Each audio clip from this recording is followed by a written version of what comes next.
Welcome again to the Inner Sanctum. I'm Raymond, your host. Come in, won't you, and sit down? Well, very nice to see so many of you here. People who believe in black magic, haunting, and ghosts. Huh? Oh, you don't believe in them? Well, our story tonight is about some sailors who didn't believe in them either. But it didn't take them very long to find out that such things did exist, that they were wrong, dead wrong. Inner Sanctum Mysteries brings you one of Broadway's and radio's best-known stars, Arthur Vinton. Tonight, Mr. Vinton appears as Captain Bates in Dead Reckoning, an original radio drama by Robert Newman. When you have that all-in, down-and-out feeling, you may be a victim of irregularity. Then you can help restore your usual pep and vigor by taking one or two Carter's Little Liver Pills with a glass of water when you go to bed tonight. Carter's Little Liver Pills help you feel better by providing remarkable two-way relief. Relief you cannot expect from a simple laxative alone. Here's what happens. First, Carter's Little Liver Pills wake up the flow of a vital digestive juice, and they do this usually within 30 minutes after taking. Second, they help restore regularity. It's this two-way relief that works so fast and so differently to help you feel up on your toes again. So don't go on feeling way below par when you can get this kind of relief with Carter's Little Liver Pills. Get a box from your druggist now, only 25 cents.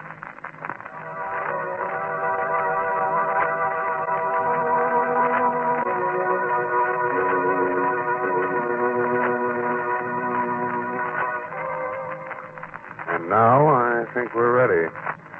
Ready to begin as weird and eerie a tale as ever made a sailor wish he'd never seen salt water. A story of something that came out of the fog to drag men to death in watery graves.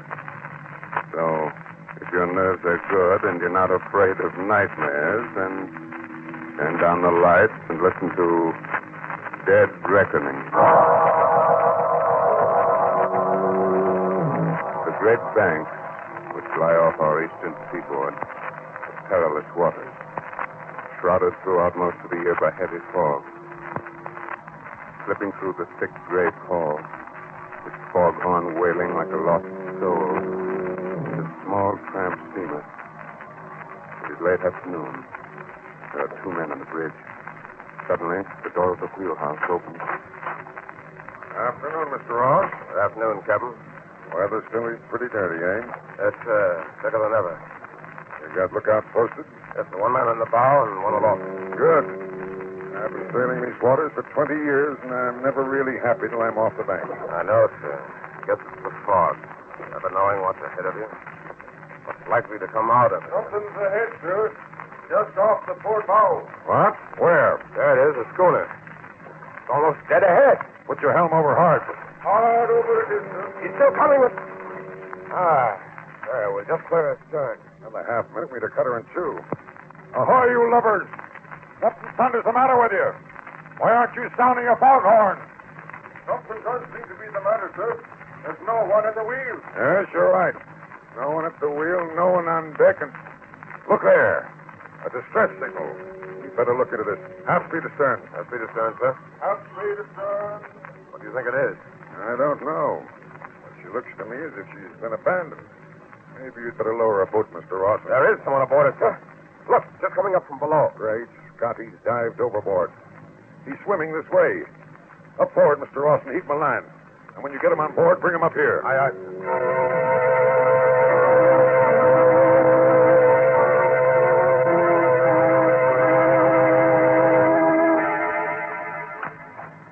There he is, Captain.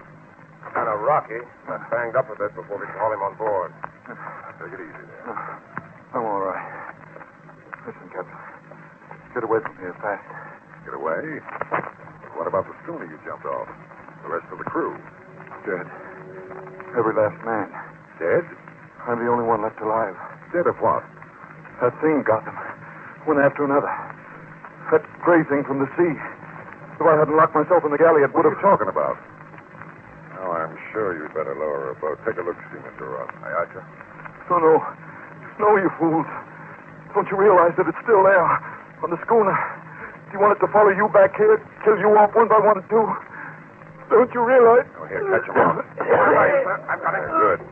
All right, inside here to my cabin. All right. Put him in on my bunk, yes? There we are. Poor devil. He was shot. Think he's out of his head, sir? I don't know. It might be all imagination. On the other hand, We should investigate. I'll take a boat over and see what I can see.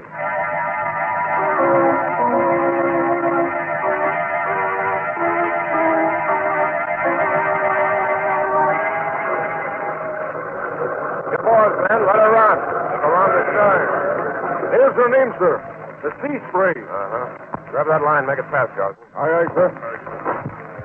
That's the ticket. Now hold it steady, man, while Garson and I climb on board. Huh? You want me to come with you, sir? Two of us will be able to search her that much more quickly. What are you afraid of? And I don't know, sir. I mean, nothing, sir. Come on.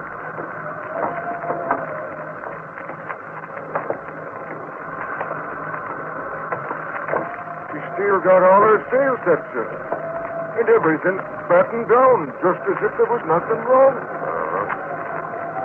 Ahoy, anybody about? Ahoy! Huh. Well, let's go below.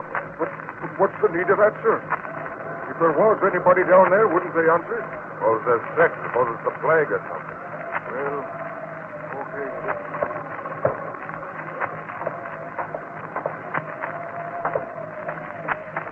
Everything's shipshape down here, too.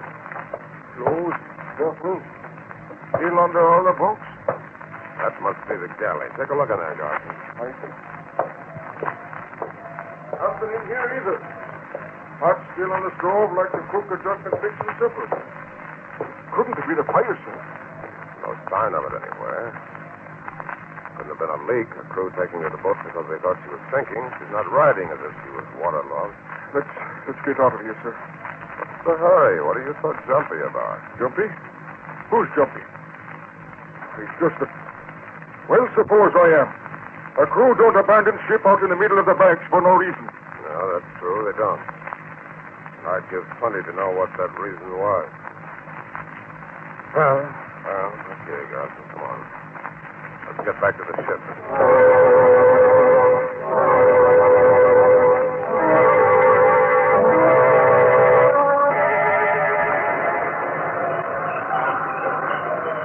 Make sure the boat's in place and everything's stowed properly before we get underway, man. Right, sir, we will. Oh, there you are, Mr. Ross.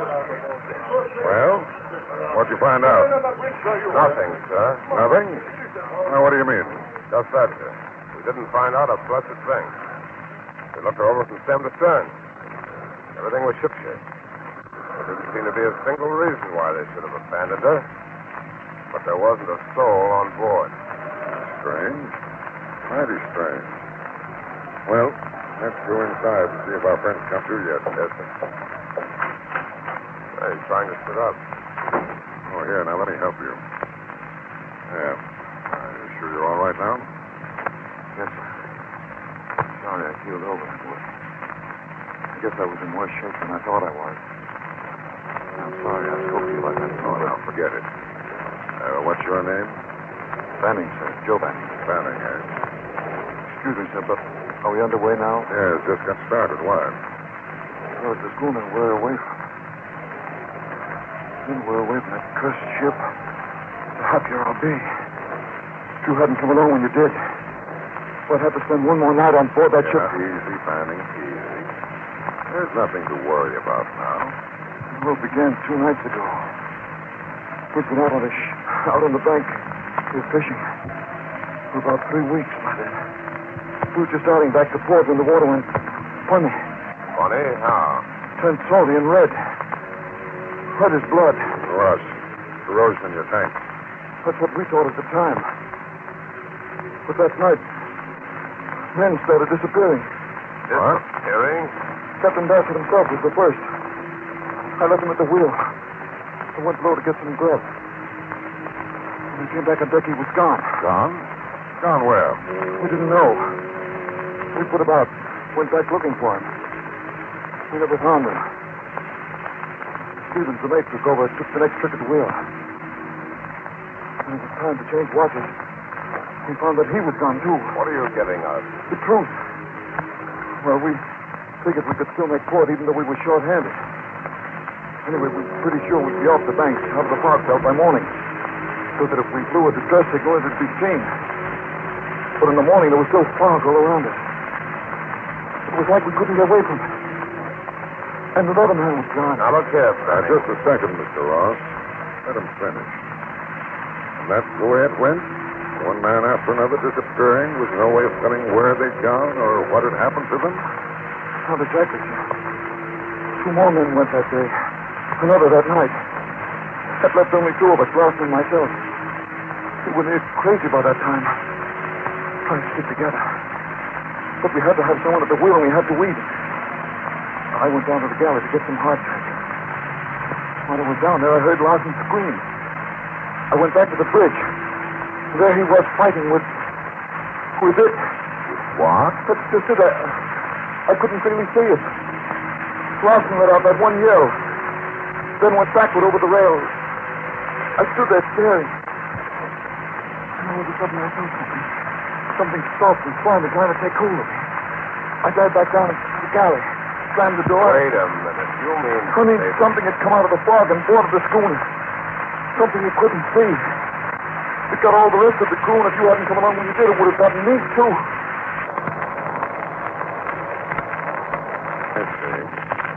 How long has it been since you had anything to eat, Fanning? Since you had any real rest? About 3 days. Well, now, suppose you see the cook. Have him give you something hot and then go forward and get some sleep, eh? We'll talk about this again in the morning. You don't believe me, sir, do you? You think I'm out of my head? Oh, now, Fanning. You run along, and like I said, we'll talk about this some more tomorrow, eh? Yes, sir.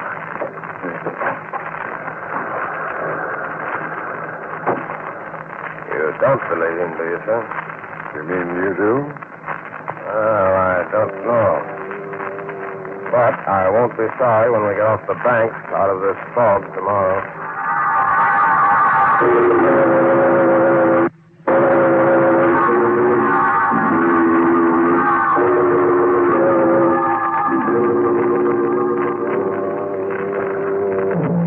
Good morning, Captain. Morning, Mr. Ross. Well, good morning, Banning. So, you feel well enough today to stand a trick at the wheel, eh? Yes, sir. I'm no deadhead. I don't mind working my passage. Good. Fine. Had breakfast yet, Mr. Ross? No, sir. The fog's still so thick, I thought I'd better stay on the bridge till you came topside. Funny thing, I thought we'd be clear of the banks by now. Me too. Well, I asked the cook to bring some coffee up here to us.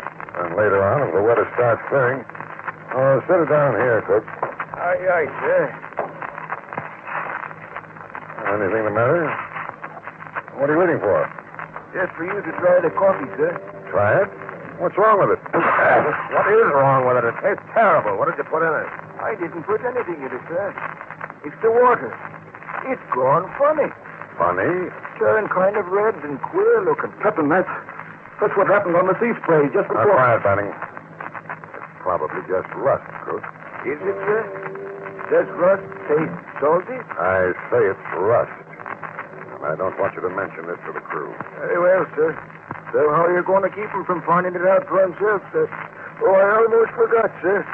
Sparks asked me to give you this. Oh, yes, the radio check on our position. Check it with the chart, will you, Mr. Ross? Yes, sir. Just finished taking the log reading and working it out, and that's... Great Scott. This doesn't make sense. What doesn't? Look here. Here's where I figured we should be, clear of the bank. Well? And here's our radio position, still in the middle of the bank. Right where we were yesterday. What? But that's impossible. We've done a good 200 miles since yesterday. Of course, that's just by dead reckoning. Dead reckoning. That's just what it is. Banning. You fools, I warned you, but you didn't believe me. The water turning to blood, the ship sailing around and round in the fog, unable to get away. That's what happened on the sea spray. That's what's happening to us. Don't you realize what that means? That thing from the sea. It's here on board this ship.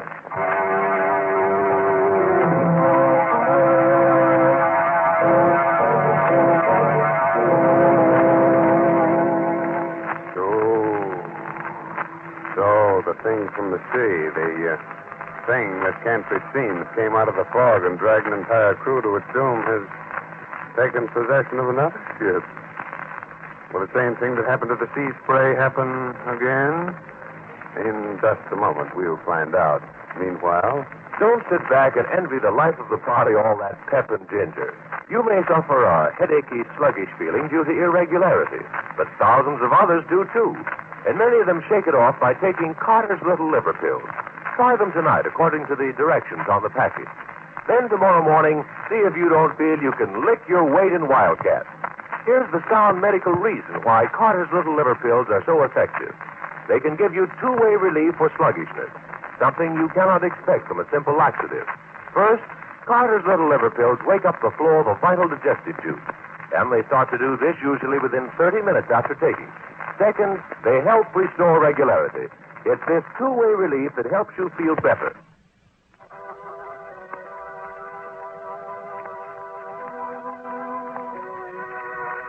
Well, how are you feeling now? Have you had a chance to catch your breath? Wipe the cold perspiration off your brows? Oh? Oh, what you've heard so far hasn't bothered you, huh? Wait. Just a moment later now, and the three men are still on the bridge. Standing at the wheel, Ross and Captain Bates staring at him incredulously. I tell you, you're mad, Banning, out of your head. So you still don't believe me, eh? Did the water turn into blood or not? Of course it didn't. That's nonsense. It's just rust, corrosion in the tank. And the fact that we're still in the same place you were yesterday after sailing for 24 hours? Our figuring was just off, that's all. Dead reckoning's never completely accurate. All right, Captain. That's the way you want it, fine. But I wonder what you're going to say when the men start disappearing. Enough, Banning. Who else is on watch, Mr. Ross? Who's the lookout? Ready, sir. I'll go get him. Tell him to come up here and take Banning's place at the wheel. Aye, sir. Ready, ahoy there. Hey. Now, as for you, Banning, you'd better get back to your bunk and lie down. Yes, you're sick. Mr. Ross should never let you stand a watch. Oh, I'm sick, am I? It's all my imagination. Okay, Captain.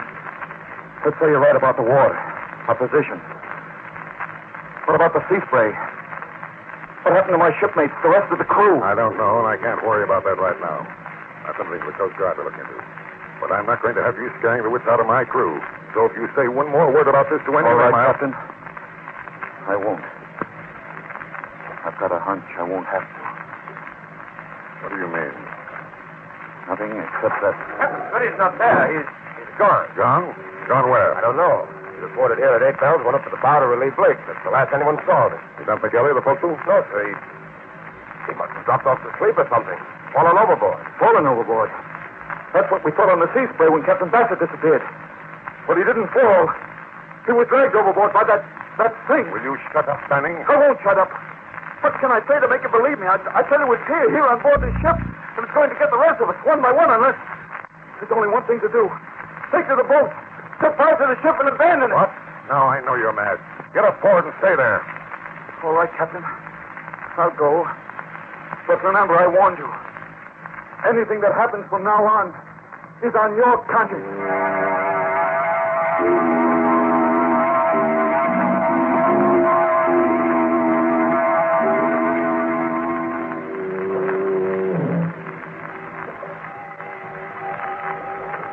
Six bells and all's well. Keep where she goes, Carson. South-southwest. Aye, sir. South-southwest. Blasted fog. Still as thick as ever. That's the ship's length ahead. No, sir. Begging your pardon, sir. Yes? Shouldn't we be off the banks out of the fog by now? I know, Carson. We evidently made a mistake in our reckoning. According to the radio compass bearing we got this morning, we're still around the middle of the banks. Won't be clear until tomorrow. I see, sir. Oh, by the way, Carson, what are the men saying about Smitty disappearing that way? Why, nothing, sir. Except... Yes? Well, sir, they can't understand how he could have fallen overboard with the sea so calm. And then there's this here business of the water turning funny. They're feeling kind of jumpy about that, too. Yeah, well, what's that? Looks like a small craft fishing boat. Bessie is off to starboard, sailing parallel to us. A schooner. Who's up at the bows? Look out. Blake, sir. Well, what's the matter with him? Is he asleep? Why didn't he sing out when he saw her? I don't know, sir. Captain Bates. Captain Bates. I thought I told you to stay below, Benny. You did, but that schooner. Do you recognize her? Recognize her? She does look familiar, but... Great Scott! It's the sea spray. What? Can't be. We left it drifting a good 200 miles from here. You only think you left. Besides, when we left her yesterday, she was deserted. But now, she just sounded her foghorn. There are men aboard her. You can see them. Yes, men. But what kind of men? Look at them through your glass, Mr. Ross. Just what I'm doing. Oh. Good Lord.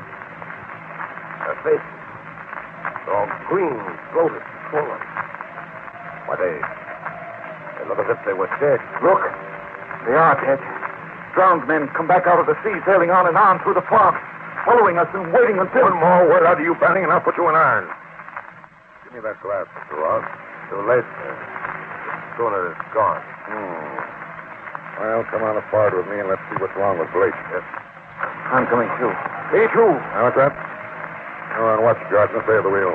You stay on course. If anything has happened to Blake, I want to know it. And the rest of the crew will want to know it too. Well, all right then. Come on. I don't like this, sir. We may be in trouble if Garson won't take orders. Yeah, I have a hunch we're all getting jumping out of hand. It's all right. There's Blake leaning against the rail. Blake? Look again. It's not Blake. It's Smitty. And look at him, sir. He's dead. Springing wet and with seaweed in his hair. He was drowned, but he came back from the sea just like my mates on the sea spray.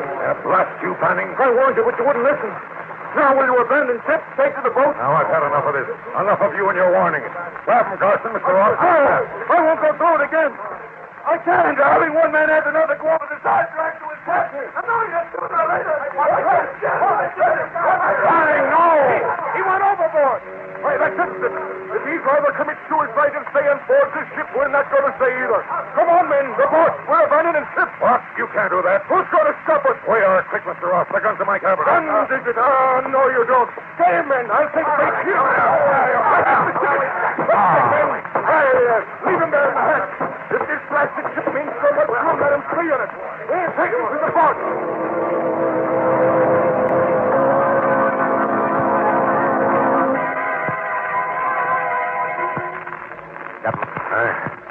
Captain Bates. Oh, yeah. Why, what happened? Don't you remember? The man, after Banning jumped overboard, they went crazy. Yes.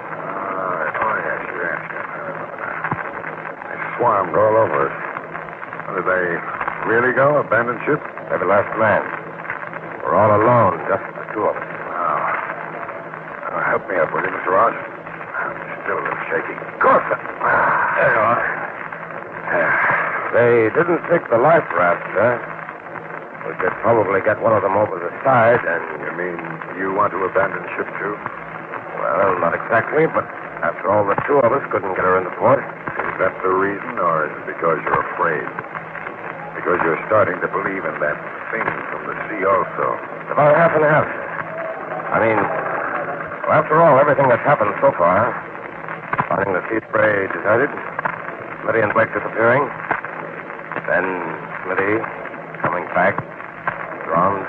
Very well, Mr. Ross. I'll help you launch a life raft. If you like, you can go. But I'm staying with my ship. Well, in that case, I'll stay with you, sir. Good man. I kind of thought you would. What's our first move? Up to the radio room. We'll send out an SOS. Ask for help. Right, sir. Even if you do think there's some explanation for everything that's happened, the ship is kind of spooky now, isn't it? Fog. Everything's so quiet. Dead, like... What's that? Engine room telegraph. Someone rang for half speed ahead. Why, we're moving, getting underway. But who? There's no one on board but the two of us. Maybe one of the engineers didn't go. Stayed below. No one stayed, I tell you. No one. There's just the two of us on board and... Foghorn. Mr. Ross, I don't like this. You don't like it, Someone's coming. They're heading for the bridge. Can you see who or what? Yes. Banning. It can't be. He jumped overboard. He's dead. Yes. Smitty was dead, too, but he came back and... Where are you going? I'm going to get to the bottom of this. I'm going to see if a corpse can fight back. Captain, wait, I... Look out, Captain, he's got a gun. I've got it. Well, oh, you're not dead, Banning. And it was you that was behind all this. I don't know what you mean. Now, you listen to me, Banning. 2 of my men have been killed. The rest of them are out there in that fog place. Either you talk, tell me what you were up to, how you did it, or I'll let you have it right between the eyes. You wouldn't dare. Oh, I wouldn't, eh? Give me that gun, Ross. No, don't. All right, I'll tell you. It wasn't me that was behind it. It was Abner Dean. Abner Dean? Yes. He thought up this idea. Scaring a crew into abandoning ship, then picking it up and claiming salvage. Salvage? Oh, of course. Why didn't I think of that? But how did you work it? There wasn't anybody on the Sea Spray when I boarded her. Of course not. As soon as we spotted you, Dean and the rest of the crew got into the dory, pulled away into the fog until after you searched the schooner. Meanwhile, I had 2 jobs to do. Acted from the binnacle to throw your compass off so you'd sail in a circle. And drop a chemical into the water tanks that would turn the water red. And what about Smitty and Blake? I killed him. I dropped Smitty's body over the side with a rope tied to it so I could haul it up again. Stiff Blake and chain lock. Are you cold-blooded murdering? Fog on it. It sounds It's like... the Sea Spray. They're cruising around waiting for me to pick them up. And there they are. Dead ahead. So we'll have Ross. Hurry, we're heading straight for him. If we don't gear up, we'll hit him.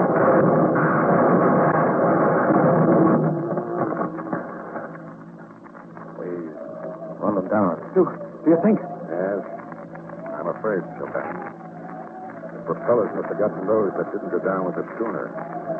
But maybe it's better that way. They say that drowning's easier than hanging, as you'll probably find out for yourself.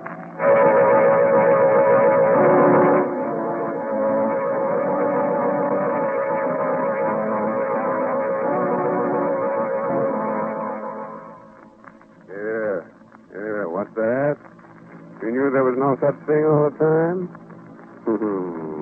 Of course you did. But just the same, if I were you, I wouldn't try to stand up just yet. With your knees knocking together like that, you might find it a bit difficult, huh? But I do hope you enjoyed tonight's story. Glad you'll be with us again next week at this same time. And if in the meantime you should happen to take an ocean trip, and if while you're out you should run into heavy weather, and while you're standing alone on the deck at night, something should reach out of the darkness and grab hold of you. But don't worry. It won't be the thing from the sea. It'll just be one of the other passengers trying to find his way to the rail. Oh, yes. If you hadn't done so, be sure to read this month's Inner Sanctum Mystery, Footsteps Behind Her, by Mitchell Wilson. Will you wake up tomorrow morning feeling chipper and spry? Or will you crawl out of bed with that sluggish, headachy, what's-the-use feeling due to irregularity? Well, try this. Just before you go to bed tonight, take 1 or 2 Carter's Little Liver Pills with a glass of water. Then see if tomorrow morning isn't rosy and bright. See if your usual pep and cheerfulness aren't back. There's a sound medical reason why Carter's bring you these remarkable results. Carter's Little Liver Pills provide 2-way relief. Relief you cannot expect from a simple laxative alone. First, they wake up the flow of a vital digestive juice. And they start to do this usually within 30 minutes after taking. Second, they help restore regularity. It's this 2-way relief that helps you feel better so fast and so differently. Good night. Pleasant dreams, huh? This is the Blue Network.